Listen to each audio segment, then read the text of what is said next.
மிக முக்கியமான ஒரு விஷயத்த சொல்றேன், நல்லா கேட்டுக்கோங்க. மிக முக்கியமான விஷயம், வாழ்க்கை பிறப்புங்கிற ஒரு கோட்ல ஆரம்பிக்குதா இல்லையா? அந்த பிறப்புங்கிற கோட்ல ஆரம்பிச்ச மாதிரியே மறுபடியும் மரணம்ங்கிற அதே கோட்ல வந்து முடியும். பிறக்கும் போது எப்படி ஒண்ணும் இல்லாம வந்தானோ அது போல மரணிக்கும் போதும் ஒண்ணுமே இல்லாம எல்லாத்தையும் விட்டுட்டு போயிருவான். அவனுடைய செல்வம், சொத்து, குடும்பம், குழந்தை எல்லாத்தையும் விட்டுட்டு ஒண்ணும் இல்லாம பிறந்தது மாதிரியே போய் சேர்ந்துருவான்.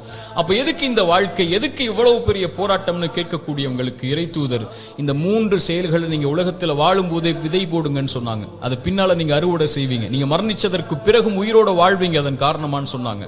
அந்த 3 விஷயம் என்ன தெரியுமா? முதல் விஷயம், இறைவன் உங்களுக்கு செல்வம்னு ஒண்ணு கொடுப்பான், அது பிறருக்கு இந்த உலகத்திலேயே கொடுத்து உதவுங்க. அதன் மூலமாக ஒருவன் பலன் பெற்றிருந்தால், அதன் மூலமாக இன்னொருவன் பலன் பெற்றிருந்தால் அந்த தொடர் நன்மை உங்களுக்கு வந்தடையும்னு சொன்னாங்க. இரண்டாவது, இறைவன் உங்களுக்கு கல்வின்னு ஒண்ணு கற்றுக் கொடுப்பான். எதுவா இருந்தாலும் சரி, ஒரு எழுத்தா இருந்தாலும் சரி, அது பிறருக்கு பலன் பெற கற்றுக்கொடு. அதன் மூலமாக அவன் பலன் பெற்றிருந்தால், அதன் மூலமாக பலன் பெற்றிருந்தால் அந்த நன்மை வந்து சேரும்னாங்க. மூன்றாவது, இறைவன் உங்களுக்கு குழந்தை ஒன்று கொடுப்பான். கணவன் மனைவி நோக்கமே அதுதான். அந்த குழந்தையை நல்ல முறையில் வளர்த்தெடுத்து அந்த குழந்தை உங்களுக்காக பிரார்த்தனை செய்யும் அளவிற்கு நீங்கள் வளர்த்திருந்தால் அந்த குழந்தை செய்யக்கூடிய பிரார்த்தனைன்னு சொன்னாங்க. அப்படி நல்ல குழந்தைகளை இந்த பூமியில் இருந்து மரணிப்பதற்கு முன்னதாக வளர்த்தெடுப்பதுன்னு சொன்னாங்க. இந்த 3 விஷயத்தை யார் இந்த பூமியில் மரணிப்பதற்கு முன்னதாகவே உலகத்தில் விதை போடுவாரோ அவர் மரணித்ததற்கு பிறகும் அதை அறுவடை செய்து கொண்டு இந்த உலகத்தில் உயிர் வாழ்ந்து கொண்டே இருப்பார், இந்த உலகம் அழியும் வரைன்னு சொன்னாங்க.